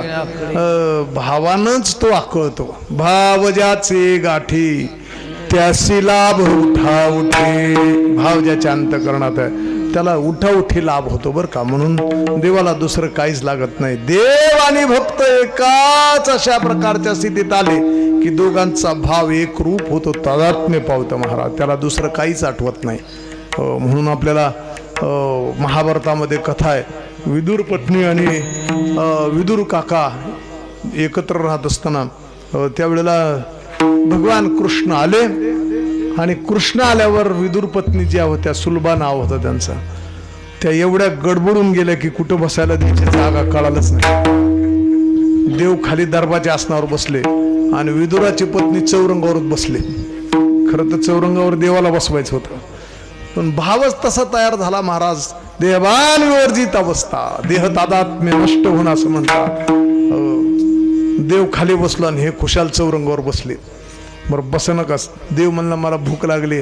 भूक लागल्याबरोबर तिथं केळी होती, त्या केळी सोलून द्यायच्या नादामध्ये आपण नेहमी ऐकलेलं आहे दादा की ते मगच आपण खायचे, देवाला सालपट द्यायचे, देवानं ते सालपटच खायचे आणि हिनं मगच खालून टाकायचं. कळणच काही भाव इतका जागृत झाला. आणि तेवढ्यात आमचे विदुर काका आले आणि काकानं बघितलं दृश्य विचित्रच होतं. देवाला चौरंगावर बसवायच्या ऐवजी ही चौरंगावर बसली आणि देवाला मगज देण्याच्या ऐवजी ती मगज खाते, देवाला कातडे देते म्हणजे टरपा देव खातो. विचित्रच झालं सगळं. मोठ्याने ओरडले ते, काय चाललंय, काय करतेस? जगदाणी परमात्मा विश्वाचा चालक मालक, तू दरबाच्या आसनावर खाली बसला आणि तू खुशाल त्या चौरंगावर बसले, तू मगच खाते, त्याला सालपट देते असं मोठ्यानं ओरडून सांगितल्याबरोबर ती जाग झाली. हो, भाव समाधी भंग पावली, देहावर आली आणि नंतर तिच्या लक्षात आलं कर चुकलं म्हणले. ती लागली रडायला मोठ्याने, माझं चुकलं माझं चुकलं. ती म्हणले का चुकलं ना तुझं, थांब ह्याला विचारतो म्हणले. ते देवाला जाब विचारायला सुरुवात केली. हे देवा, अरे ती एक वेडी आहे माझी बायको, पण तू होता ना म्हणले शहाणा श्रुतायस ना तू, जगदानी परमात्मा आहे ना, विश्वाचा चालक मालक आहे ना, तुला कळायला पाहिजे ना ही जर चुकती तर सांगायला पाहिजे तू काय करतो. तू खुशाल सालपट खातो, खुशाल तू खाली बसला म्हणजे चबरंगावर सोडून, तुला नाही कळत का. त्याने सांगितलं काका काही नाही, कळायला आणि बोलायला काय लागतं म्हणले, संवाद व्हायला किती माणसं लागतात म्हणले, बोलणारं एक आणि ऐकणारं 2 माणसं लागतात. आता इथं म्हणले आम्ही दोघं जर एक झालो तर कुणी कुणाला बोलायचं म्हणले, आमच्या दोघातला भाव एकच झाला, आता बोलायला शिल्लक राहिलं नाही, याला म्हणतात भाव. विठ्ठला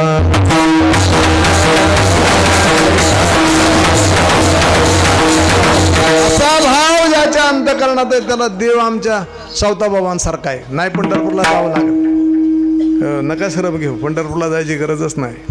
मग भाव जर पसरला तर देव कुठे नाही. आमच्या सावताबाबाला कुठे देव होता, त्यांचं प्रसिद्ध अभंग महाराज म्हणतात कांदा भाजी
महाराजांची सेवा आहे दादा. त्यांच्या जीवनात काय केलं त्यांनी बघा अभंगातलेलं, कांदा मुळा भाजी अवघी विठाबाई माझी, ह्याच्यातला अभंग म्हणण्यापेक्षा त्यातला भाव बघा ना दादा, नाही का. कधी आपण भावाला स्पर्श केला का मला सांगा. आपल्याला कधी शिवलंय का कांदा सुद्धा, मुळा भाजी हे सगळं विठ्ठल रूप आपल्याला वाटलं का. त्याचं कारण भाव, श्रद्धा मोठी आहे, सगळीकडं परमात्मा पाहायचा, ह्या विस्तीर्ण अशा प्रकारचा जो भाव आहे त्यांच्या अंतःकरणात होता. रानातच सगळीकडे बघितलं की देव दिसायचा, जळी स्थळी काष्टी पाशाने चेतन अचेतन सजीव निर्जीव गोष्टीमध्ये परमात्म्याच्या स्वरूपाचा आणि साक्षात्कार ज्यांना झाला अशांचा भाव किती मोठा आहे मला सांगा. म्हणून महाराजांनी सांगितलं, अरे देव लांब नाही बाबा, तो तुमच्यातच आहे बाबा. विठ्ठल विस्तार इलाजेने सप्तही पाताळे भरवणे, विठ्ठल व्यापक त्रिभुवने, विठ्ठल मुनी मानसे किंवा विठ्ठल जळे स्थळी भरला, रिथा ठाव नाही उरला. महाराजांचं आणखीन एक प्रमाणे म्हणजे नाही रिता ठाव तुका म्हणे पसरी भाव. भाव हा शब्द आहे तिथं, हा भाव पसरा, भाव चांगला मोठा करा, म्हणजे तुम्हाला तो कुठं रिता ठाव सगळीकडे परमात्मा दिसेल. आणि म्हणून महाराज म्हणतात असा भाव आमच्या अंतःकरणात निर्माण झालाय. भाव या शब्दाचा, आता या शब्दाचा अर्थ बघितला, आता तिसरा एक शब्द राहिलाय, त्याचं नाव आहे अंतराय. विठ्ठला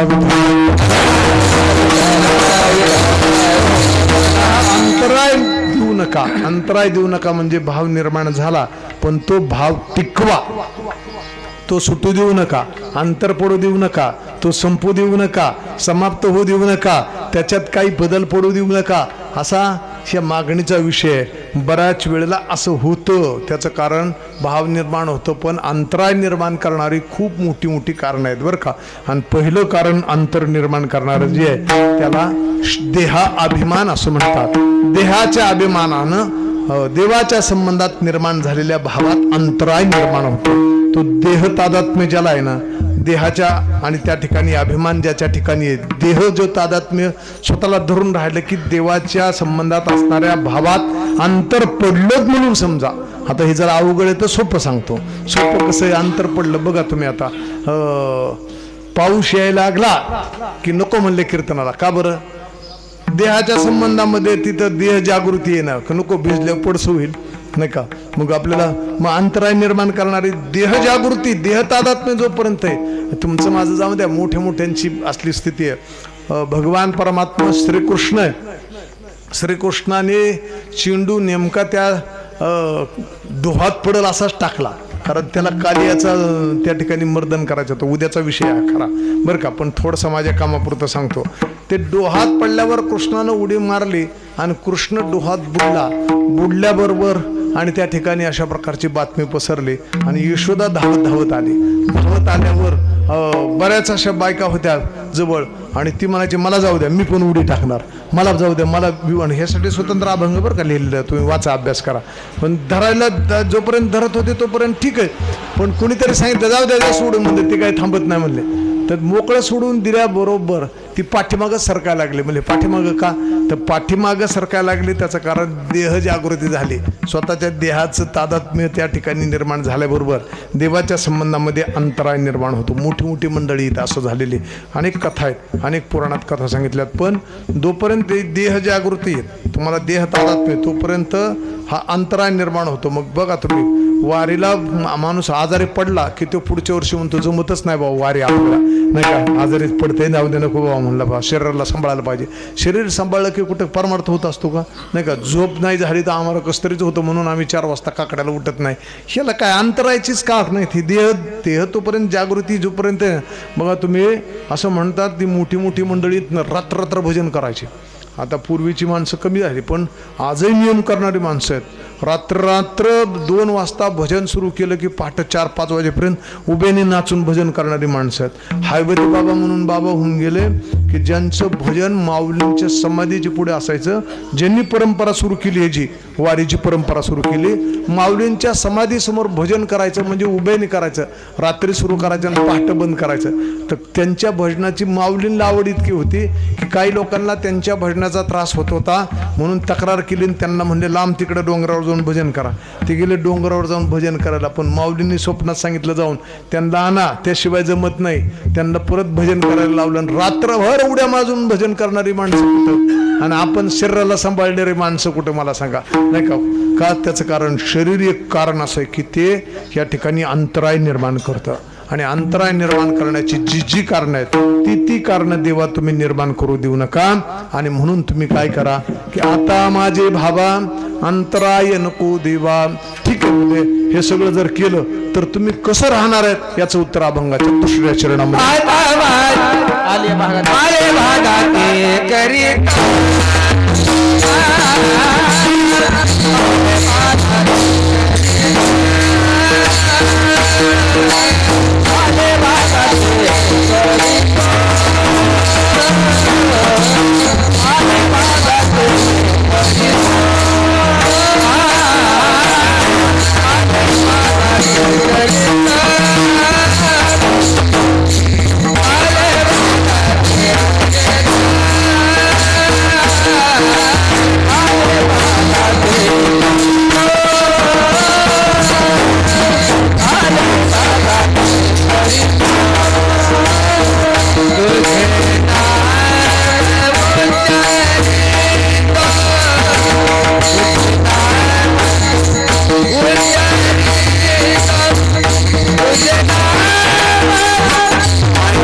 आठवणीत जावेत, कारण लोक झोपलेले निदान आवाजाने तरी माणसं थोडेसे नाही का. अभंगाचा दुसरं चरण आपल्या पुढे ठेवलं. आता ऐका, ते थोडा वेळ करतो कीर्तन बरं का, जास्त नाही आता, कारण टाइम आपल्याला जास्त घेऊन चालणार नाही. खरं तर माझं म्हणणं होतं की जेवढी चरण आहेत ना तेवढी त्याला तास द्यायला पाहिजे.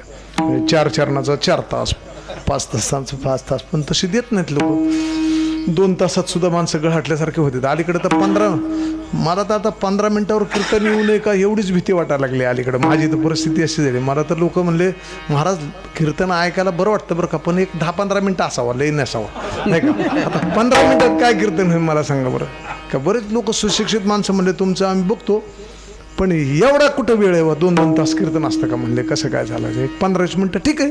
आता 15 मिनिटात काय सांगता येईल, काय सांगता येईल मला सांगा बरं, कारण माणसाला एवढा सुद्धा वेळ नाही बरं का. आणि मी म्हणलं बरं ठीक आहे आमचं कीर्तन ना काय, पण तिकडं पिक्चर 2 तास बघतात ती कसं काय जातं बरं म्हणले. तिथं तर 50 जाहिराती असतात आणि टी व्हीच्या खोक्यासमोर बसलेला माणूस आहे तुम्हाला सांगतो, पापणी पाडल तर शपथ आहे आणि इकडं पापणी उघडन तर शपथ आहे. असं डोळा लागलं. कठीण परिस्थिती आहे दादा, ह्यातनं प्रवास आहे. हो, ह्या झंझावात वारा सुटला आणि त्याच्यात दिवा लावायचा परमार्थाचं काम आहे. बाकी काय करणार, तर परमार्थ करावा. हे सगळा निरोप आपल्यापर्यंत पोचायला महाराज म्हणतात अरे चला ह्या परमार्थासाठी माझ्यासारखं करा. म्हणजे तुम्ही काय करता, म्हणजे काही नाही, आले भागा ते करतो तुझे नाम उच्चारितो. भागाला म्हणजे वाट्याला आलेलं मी करतो.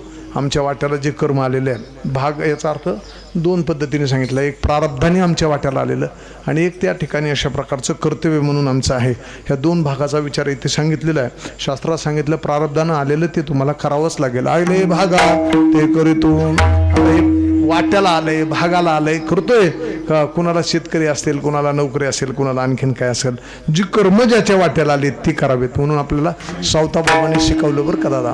सावताबाबा हेच शिकवतात की तुमच्या वाट्याला आलेलं कर्म नीट करा. कर्म टाकून नसतं होत निष्कर्म. निष्कामता जी आहे ती शास्त्रात निष्कामता सांगितली, ती कर्माचा त्याग करून नाही, कर्म संपूर्ण निष्काम आहे बरं का. कामं संपवायची आहेत. आपल्या वाट्याला आलेला जे प्रपंच आहे ते लयच त्रास द्यायला लागला आणि मुलाबाळाचा त्याग करून गेला अरण्यामध्ये, काय त्याचा उपयोग मला सांगा. म्हणून नाथबाबा म्हणतात की वनितेचा त्याग केला आणि वनात जाऊन वनितेचाच पुन्हा चिंतन सुरू केलं. तिकडं सोडलं काय नाही सोडलं काय एकच होतं महाराज. म्हणून तर असं आहे महाराज म्हणतात जे वाट्याला आलंय ती नीट करा. ज्याला प्रपंच नीट करता आला त्याला परमार्थ नीट करता येतो. नीट ठेवा, लक्षात ठेवा. महाराजांनी हे शिकवलं की ते दररोज शेती करायचं कर्म करतात. आले भागा ते करतो, दररोज करायचं. कांदा मुळा भाजी अवघी उठाई माझी, त्याची सेवा दररोज शेतीची करायची. आपल्या वाट्याला आलेले जे कर्तव्य दररोज करायचं आणि ते करत असताना मग कोणतंही कर्म येऊ द्या, कर्म सगळंच चांगलं असतं. पण त्याच्यात एक गोष्ट लक्षात ठेवा, वाट्याला आलंय म्हणून उगाचच करतो निवळतो चालणार नाही दादा. त्याचं कारण असं की आपल्याला प्रमाण सांगितले, आपल्याला प्रमाण पाठ आहे आणि ते आपण नेहमी उत्तर देतो. कसं काय चाललंय ते म्हणतो काय नाही, ठेवले आनंद ते तशीच राहावे नाही का. पण पुढचं ऐक ना, पुढचं बघ ना, पुढचं फार चांगलं आहे वाक्य. चित्ती असू द्यावे. आता समाधान चित्ताने राहतोय का ती बघा. नाही ना, तसं नाही. ते म्हणतो काय करता आले आपल्या वाट्याला करायचं. मग ते रडतंय रडत खडत नाही चालणार दादा. रडत खडत चालत नाही, कारण याला सम्यक दृष्टिकोन असं म्हणतात. शास्त्रात सुंदर शब्द आहे, जीवन जगताना दृष्टिकोन सम्यक असावा. सम्यक असावा म्हणजे त्याच्याकडे बघण्याची दृष्टी जी आहे, त्याला इंग्रजी शब्द माणसाला लवकर कळतो. म्हणजे त्या कोरोनामध्ये सुद्धा कळायचा पॉझिटिव्ह असावा. तो पॉझिटिव्ह शब्द वेगळा आहे बरं का.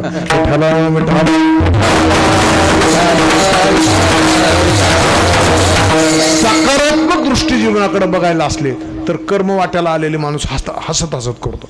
तिची दृष्टी सकारात्मक पाहिजे. जे वाट्याला आले ना ते आनंदाने मी करेन बरं का. आले भागा ते करतो, हे आनंदाचे शब्द आहेत. भागाला आलं ना वाट्याला आलं म्हणून रडत करतो असं नाही. रडत नाही करायचं, त्याला सम्यक दृष्टीने करायचं. म्हणून संत श्रेष्ठ श्री तुकाराम महाराजांच्या जीवनाकडे बघा. एक स्त्री अन्न करून गेली, एक भाव निघून गेला, जवळची संपत्ती सगळी गेली, सावकारकी बुडाली, गावातली पत सगळी संपली, कुणीच विचारणार सगळे वेडे म्हणायला लागले. त्यावेळेला महाराजांना विचारलं कसं काय बाबा महाराज. म्हणजे काय नाही, आनंद आहे. आनंदाचे डोही आनंद तरंग तरी पण आनंदात आहे. देवाने विचारलं कसं काय तुमचं. म्हणजे अहो फार चांगलं चाललंय. हा काय आले भागा ते करतो याचा अर्थ तसा आहे, जी परिस्थिती दिली त्या परिस्थितीत चांगलं राहावं बरं का. आणि मग जरी दुष्काळ पडला आणि द्रव्य आडलं तरी देवा पुढे कुरकुर केली नाही, उलट देवाला सांगितलं अरे चांगलं देवा, बरे झाले देवा.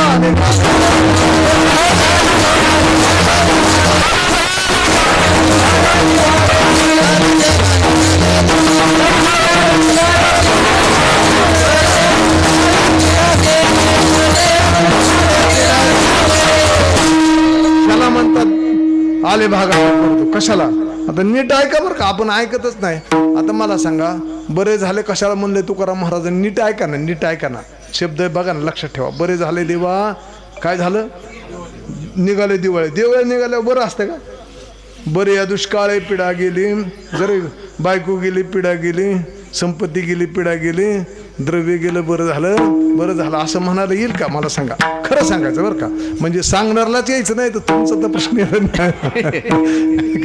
काय. सांगणं सोपं आहे, ऐकणं सोपं आहे, करणं अवघड आहे. विठ्ठला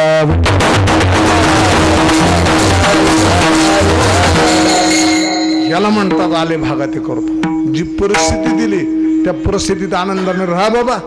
जगायचं तर आहेच आहे, पण आनंदानं जगण्यासाठी सम्यक दृष्टिकोन जीवनामध्ये असावा बरं का. अपघातामध्ये एक एक हात तुटलेले दोघांची दुःख सारखी होती आणि दोघांची प्रतिक्रिया वेगळ्या होत्या. एक हात ह्याचा तुटलेला आहे, तो देवाला शिवे देत होता मोठे मोठ्याने, आणि ह्याचा पण एकच हात तुटला होता, तो मात्र देवाला आभार मानायचा, देवा तुमची इतका दयाळू कोणीच नाही. दोघांना विचारलं तू का शिव्या देतो देवाला? म्हणलं बघा ना, देवाला बघावलं नाही, माझा हात तोडून नेला, देव फार क्रूर आहे, अमुक आहे तमुक आहे करून त्याने शिव्या द्यायला लागला. अरे तुझा एक हात तुटला, तो एक हात तुटलेला माणूस शिव्या देतो, तो हसतो देवाचं कौतुक करतो का बरं? तो म्हणला काय नाही, देव दयाळू आहे, त्यानं माझा एक हात वाचवला. दोन्ही नेले असते तर काय केलं असतं मला सांगा.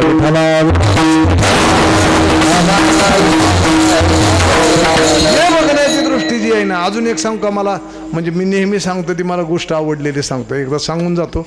आपलं किरण आता जवळजवळ संपत आणतो हळूहळू बरं का. मला वाटतं 10:30ला संपवायला पाहिजे होतं, पण 9:30 मला वाटतं 9ला सुरू झालं, त्यामुळे घोटाळा आहे, पण संपवत होता एक 5 मिनिटामध्ये. एक घोडा होता, तो रात्रीच्या वेळेला कोणीतरी चोरून नेला. 1,00,000-1.5 लाख रुपयाचा घोडा होता. बातमी पसरली गल्लीत, गल्लीतल्या माणसाला काय लागतं मला सांगा? उलटा आतून आनंद होता आणि बाहेरून उगच चेहरे सुटकी करून म्हणजे नव्हतं राव तुमच्यासारख्या माणसाचं असं व्हायला पाहिजे बरं का. चांगला परमार्थ करणारा माणूस आहे तुम्ही, असं कसं काय झालं तसं काय झालं? बाल लागले बारके बारके चेहरे करून त्याच्यासमोर दुःख करायला 5-7 माणसं बसलेली, आणि ज्याचा घोडा गेलेला आहे तो असा भीतीला टेकून बसलेला, तो त्यांच्याकडे बघतो आणि हसतो. त्यांच्याकडे बघून त्याला कळतं हे कशामुळे काय म्हणतात, काही नाही का, आपल्याला भाव कळतोच की लोकांचा, पण तो हसतो मोठ्या मोठ्याने. अरे ते म्हणलं एक जण त्यातला म्हणला 5-6 जणातला, आपण म्हणला दुःख करतोय, तो हसतोय राव, त्याला कसं काय दुःख झालं नाही का विचारा ना. का म्हणलं आम्ही दुःख करतो, तुमचा घोडा गेला आणि तुम्ही रडत नाही, काय नाही, दुःख मानित नाही, तुम्ही खुशाल हसता का बरं? तुम्हाला दुःख नाही झालं का? ते म्हणलं अजिबात नाही झालं दुःख. अरे मला असं कसं काय? का बरं दुःख झालं नाही? का बरं दुःख झालं नाही? प्रश्नाचं उत्तर नीट ऐका. तो म्हणतो मला दुःख झालं नाही याच्यामुळं, त्याचं कारण घोडा अशा वेळेला चोरी गेला की ज्या वेळेला मी त्याच्यावर बसलेलो नव्हतो. माझ्या सगळं घोडा गेला असतं तर काय केलं असतं याचा विचार करा. विठाला विठाला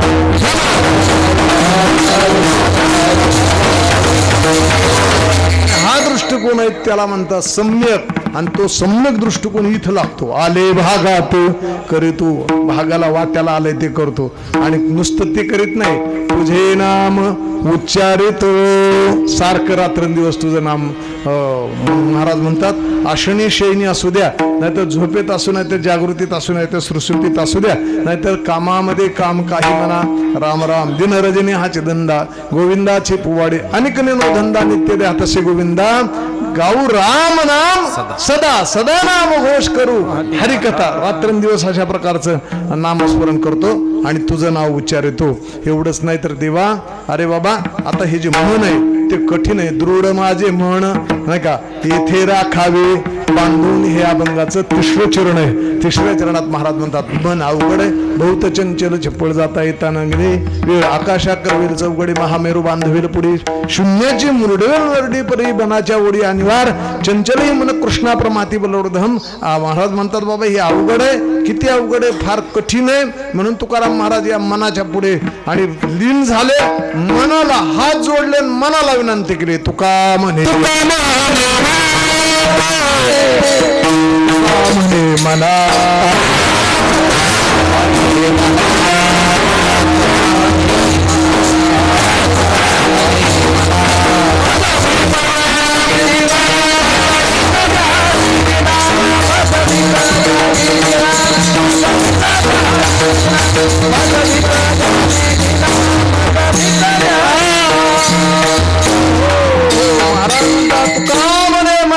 भीक द्यावी दिना मी दीड झालो मना पुढे आणि मला भीक देऊन तू इथं थांब. ते ऐकत नाही म्हणून महाराज म्हणतात बाबा आता तूच असं कर. काय कर तू आता हे मन घे तुझ्या पायाला बांध बर का आणि दृढ बांध कधी सुटन नाही असं बांध. तिथं बांधून ठेव भाव जागृत ठेव मनामध्ये विकल्प निर्माण करू देऊ नको आणि तिथे बांधून ठेव. आणि असं झालं ना महाराज म्हणतात अजून एक गोष्ट आहे ती अभंगाच्या शेवटच्या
अर्थ सांगतो कीर्तन सेवा थांबवतो. महाराज म्हणतात तुका म्हणे वाटे नका फुटू देऊ फाटे.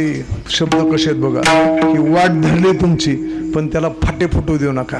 बऱ्याच वेळेला आपण जर डोंगरातनं किंवा इतर कुठे रानावनातनं फिरायला झालं तर 2-4 फाटे जर फुटले असले तर रस्ताच फाटा फुटताच. इकडं जायचं का तिकडं जायचं जसं कळत नाही ना तसं इकडं फाटे फुटणं ही आपली ग्रामीण भाषा आहे. ग्रामीण शब्द आला आहे बरं का. ग्रामीण शब्द खूप अभंगात लिहिलेत कारण आपल्याला गृहीत धरून केलेले आहे. पुष्कळ वेळा बघा तुम्ही शेंदाड शब्द वापरलाय. शेंदाड शब्द शहरातल्या लोकांना कळणारच नाही. त्याला कळत असतं काय शेंदाड कुठं असतं. शेंदाड आपल्याला माहिती नाही का म्हणून शेंदाडाचं नियोजन पिकली या शेंदे कडू पण गेली या अभंगात लिहिलं बरं का. त्याला काय कळतंय भुईमुगाच्या शेंगा 25वर मधल्यावर राहणाऱ्या एखाद्या म्हाताऱ्या बाईला निघून दिल्या इथल्या गावातल्या लोकांनी प्रेमाने आणि त्याला लागलेली होती मातीन चिखल होता ती अशी ओतली तर तिला ती किळस आली. अरे अरे म्हणली एवढ्या मातीने एवढा चिखल लागलेला कशाला आणायच्या. तुला जर एवढं प्रेम होतं तर वरच्या तोडून का नाही आणल्या. त्यांना वाटलं वरच येते शेंगा नाही का. त्याला काय माहिती वा त्याला कशाचं काय येते. 25व्या मधल्यावर राहणारं एखादं पोरग आहे ती पोरग खाली लिफ्टमधून यायचं रिक्षातनं बसून जायचं शाळेतनं परत यायचं आणि वर चढायचं आणि बसायचं वर जाऊन. मग त्या पोराला शाळेत मास्तरांना शिकवलं भारत शेतीप्रधान देश आहे आणि जोड व्यवसाय म्हणून त्याला दुधाचा व्यवसाय करतात आणि गाई म्हशी दूध देतात. शिक्षक शिकवायला लागले. ती पोरग उभाच राहिलं म्हणला चुकतंय गुरुजी तुमचं सर काहीतरी म्हणला गाई म्हशी नसते दूध देत म्हणला कसं काय नाही म्हणला आमच्याकडं दूधवाला भैया दूध देतो म्हणला. त्याला काय माहिती गाईन भैया काय जसं का. त्याचं कारण असं की ग्रामीण भागातली भाषा ही बघा फाटे फुटू देऊ नका. फाटे फुटतात म्हणजे काय फुटतात आपल्याला सहज बोलतो नका फाटे फुडू आता बस झाला आता लय फाटे फुडू नका. त्याचं काय आता आपली भाषा ही महाराजांनी आपली भाषा अभंगात घेतली. तुका म्हणे वाटे नका फुटू देऊ फाटे फुटू देऊ नका म्हणजे त्याला वेगळं वळण लावू नका तिसरीकडे नेऊ नका. आता फाटे नका फुटू देऊ. त्याचं कारण फाटे फुटतात कशाने फुटतात आपण लागलो वाटेला परमार्थाचा, पण फाटे फुटायला बरेच दरवाजे आहेत बाबा. तिथून फाटा फुटला की गेला. एकदा माणूस म्हणतो लय फाटा पडला बरं का, म्हणजे लय फाटा पडला म्हणजे गेलं ती फाट्याला, दुसऱ्या फाट्याने गेलं, तिसरीकडे नाही. म्हणून तर माऊलींची भाषा आहे, आगाऊ वाटा चालावे तरी व्यर्थाची पावले शिनवावे. अरे चांगल्या वाटेने चाललं तर पावलं शिनलं तर बरं आहे, पण वाकड्या वाटेने उगाचच प्रवास केला, जायचंय कर्जतला निघाला भांबऱ्याकडं, कधी येईन कर्जत. आता उगाचच पाय शिजवायचं काम आहे, शिनवायचं काम आहे का नाही मला सांगा. तसं आपल्याला फाटा जर फुटला, तिसरीकडे फाटा फुटून उपयोगाचा नाही. महाराज म्हणल्यावर ती वाट जाय ना ती सरळ. मग कोणत्याने पहिली गोष्ट तर्काने फाटे फुटतात. तर्क म्हणजे रस्त्याने चालताना तर्क करूच नाही. एकदा संतांनी सांगितलेला मार्ग आहे ना, त्या मार्गाने जायचं. फाटा फुटतो म्हणजे तर्काने फुटतो. तर्काचा फाटा आहे.